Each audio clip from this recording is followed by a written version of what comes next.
Alright, what's up guys? SN95 action here. Coming back to you guys with another video. I don't know if anybody remembers. Didn't have a lot of views. Got about 10 subscribers though. Hey, I appreciate it guys. That's pretty cool of you. But I made 3 videos on how to cut the front clip off an SN95 Mustang and put it back on an SN95 Mustang.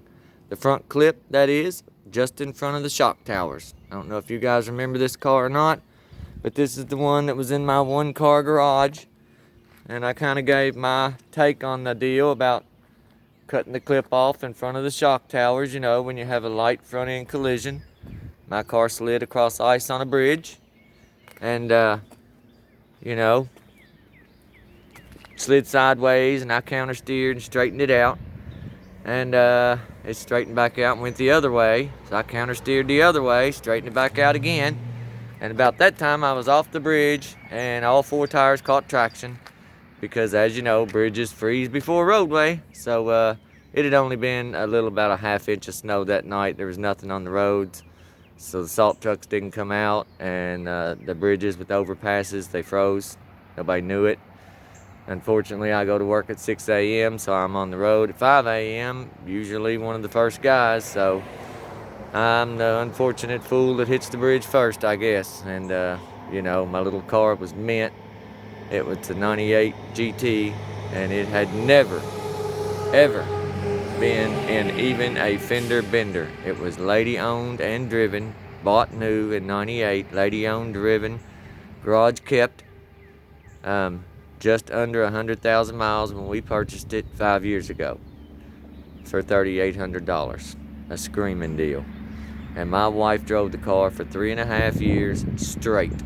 And all we had to do to this little car was change the oil, put some brake pads and tires on it. That was it.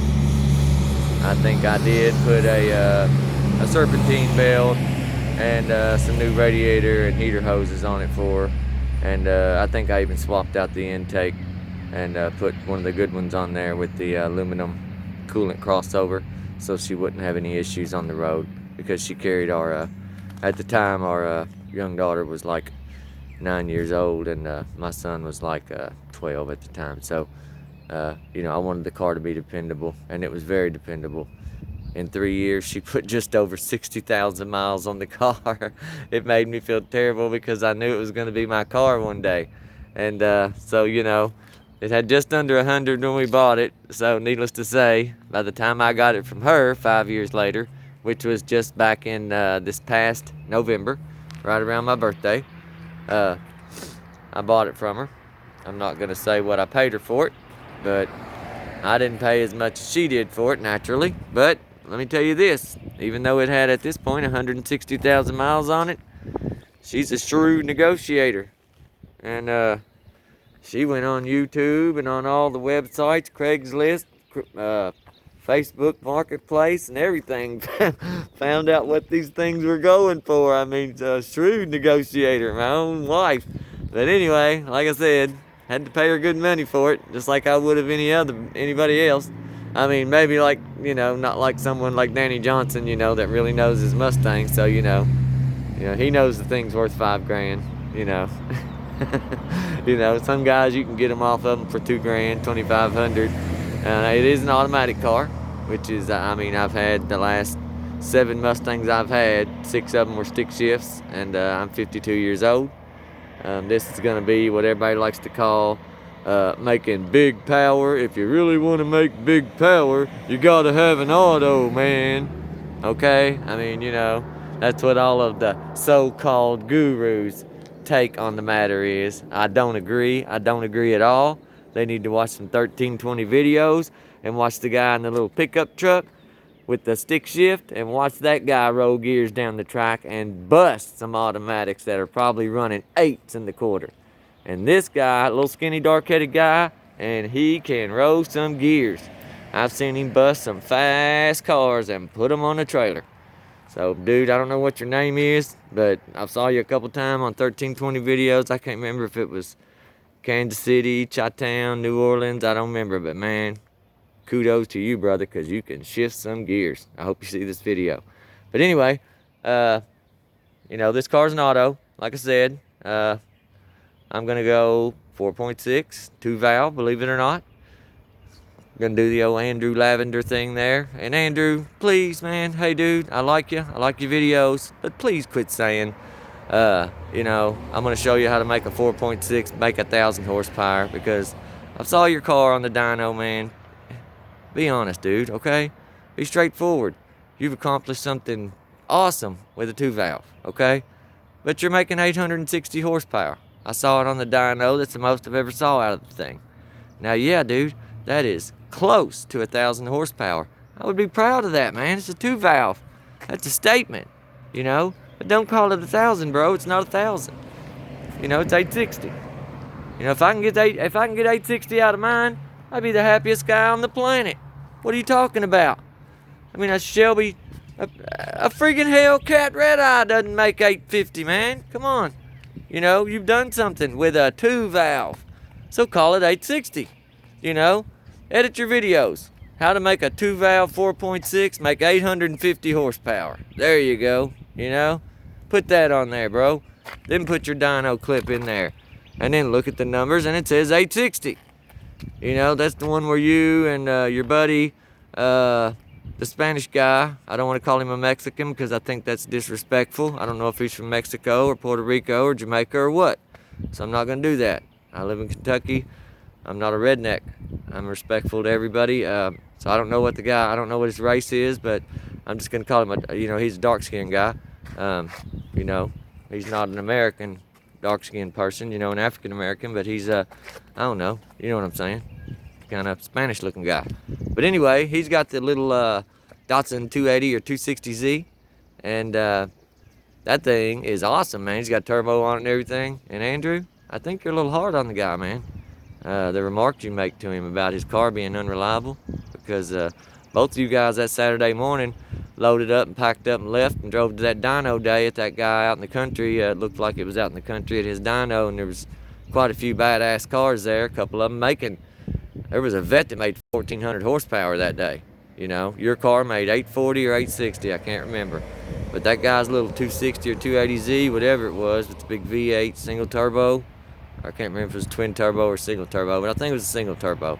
But it looked to me like he's got the car pretty dang dependable, man, considering all the fabrication he's done. Custom fabrication, okay? You hear what I'm saying here?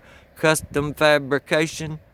I mean, I've got a Mustang, but I've got to say, anybody can build a Mustang, man.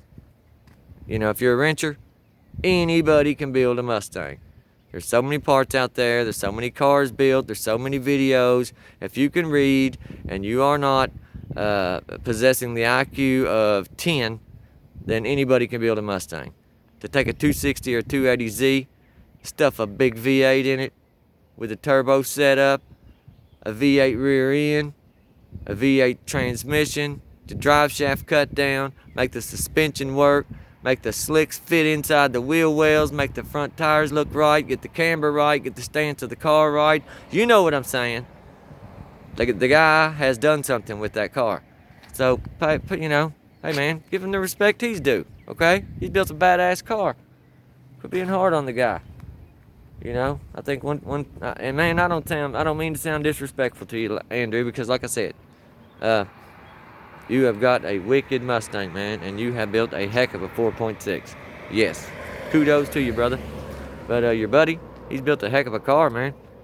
You know, so the crack's like, you know how Felipe's car is when we head out somewhere. You know, we usually have to stop a time or two at AutoZone. You know, man, those cracks are unwarranted. Be cool, man. Treat everybody the way you want to be treated. You know, it's like my mother said. You know, I grew up in the 70s. You know, my grandmother, my mother, me and my sisters went on vacation one time in a 72 Chevelle Super Sport from Frankfort, Kentucky, all the way to Folly Beach, South Carolina for 3 days, and then on to Daytona Beach, Florida for 3 days. 5 people in a 72 Super Sport Chevelle. And let me tell you what, if you didn't have something nice to say, You better not say it, or my grandmother would turn around and Jap slap you right in the mouth. And I was 10 years old. This was 1978, and let me tell you what, if the world was still like that, we'd be living in a better world. But anyway, guys, my car, as you can see, the clip is back on. And I want to tell you, the only thing I welded, the only weld on this car at all, and remember, I cut the car with a Sawzall. Watch my first 3 videos, okay? SN-95 Mustang Action. That's the name of the channel. SN95 Mustang Action. There's another channel called SN95 Action. That's not me. He's a good guy too. He's got a badass red Mustang. But anyway, this is SN95 Mustang Action.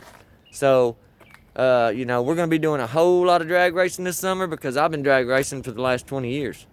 And I'm pretty good at it. So, let me get used to this car, learn how it reacts, how it comes out of the hole, and then I can cut some good trees. And on an automatic car, that'll run the same number every time.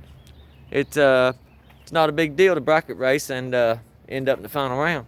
Sometimes get lucky and win. And I did that quite often back in the day. Unfortunately, I was a dummy and I'd go pay to race every weekend just to get a stupid $4 plastic trophy that was 2 or 3 foot tall. Idiotic. Had a whole damn basement full of them. About 45 plastic trophies. Even had a few 6-foot ones, you know. So, but this time, to hell with that. They've got different classes. A couple of them, the winner gets $200, which I think is chicken scratch, considering they charge everybody $35 to race, you know.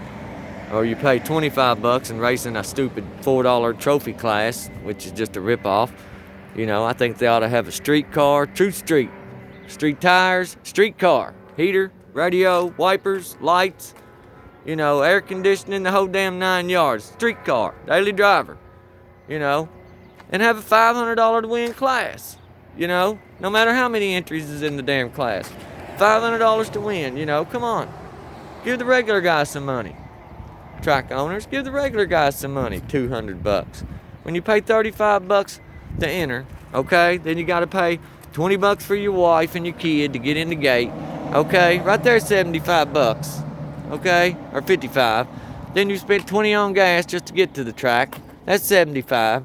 You're going to spend $30 on food while you're there that day, that's $105. And then just going to spend another $20 to $25 on race gas, or good gas anyway, 93 octane. Okay, so you spend $140, and if you win the whole damn race, you're going to win $200. Now, come on, guys, make it worth somebody's while. And when they win, they'll come back every weekend, or at least once or twice a month for years trying to win again. They will. It's human nature. Winning is fun. Everybody wants to win. So track owners, you know, pay at least $350 to win and $100 to the runner-up. You know, $25 to the quarterfinalist. You know, treat the regular guys, the quarter-mile guys, treat them the same as you treat the real fast guys. I mean, the fast guys, I thought it was the worst thing in the world when the fast cars, you know, and when I say fast, I'm saying 9 and 10 second cars, okay? Faster than that is just awesome cars. That, you know, them are just awesome. But to me,